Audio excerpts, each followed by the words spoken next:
In the Sloviansk direction, the Russians seem to be trying to open new lines of attack. As no active action takes place near Bohorodich and Krasnopilya, apart from shelling, it seems like the Russians have really big troubles with breaking through the Ukrainian defense, with one exception. Around a week ago they took Mazanivka. Taking Mazanivka opened access to a number of settlements to the west of Sloviansk. We already saw that the Russians attacked Dibrovn, Korolka and Ivanivka, and today they also attacked Przkivka.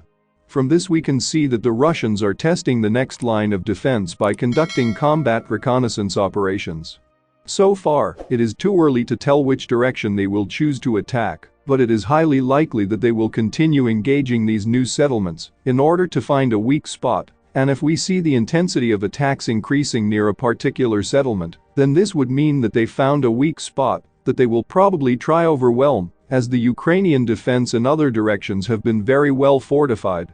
In the Siversk direction, the Russians continued attacking Siversk from several directions at once. Today the Russians really focused on pushing from the northeast. In the morning they launched an attack on Ryhorivka from Belohorivka, they launched an attack on Serebryanka from Zolotarivka, and they also launched an attack on Verkhnekamiansk from two sides. Zolotarivka and oil refinery plant. The fights here are extremely tough and have not finished by the end of the day. Nonetheless, it was still reported that the Russians did not achieve even partial success. Some sources reported the Ukrainians are already fleeing Siversk because it is doomed.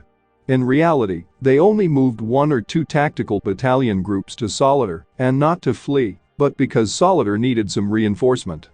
The Ukrainians also recently moved their command center from Siversk to Zvanivka.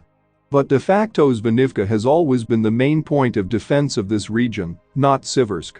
Siversk is a bit bigger, but is not a good point for defense. That is why the Ukrainians never had a lot of forces in Siversk itself. Almost all forces have always been in the settlements around Siversk. If we compare it to Bakhmut, we know that Bakhmut is a very well fortified town. That is why, unlike in Siversk, there are a lot of forces in Bakhmut itself. So, it was Zvanivka that was always important, not Siversk.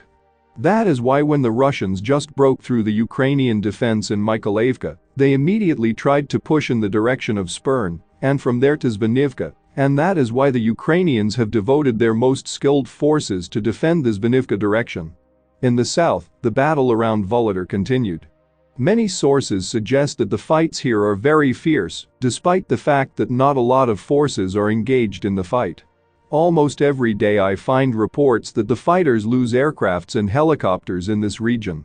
Such a frequent engagement of such a sophisticated machinery is indeed a strong signal that heavy fights are taking place, although, so far, with no visible results.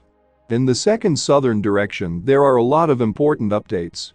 The Ukrainians continue destroying Russian military bases and ammunition depots in the Kherson region. Today the Ukrainians destroyed a military base in Berislav and destroyed 2 ammunition depots. One in Novokakhovka and one in Raisk.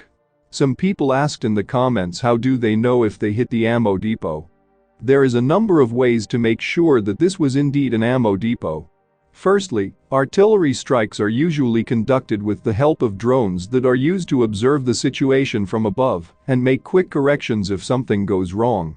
They can also usually see from the impact whether it was ammunition.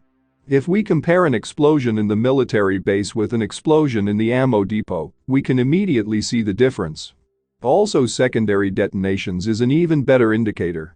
Overall, it seems like the Ukrainians are slowly destroying the Russian supplies before they launch a large-scale counteroffensive operation in the Kherson region.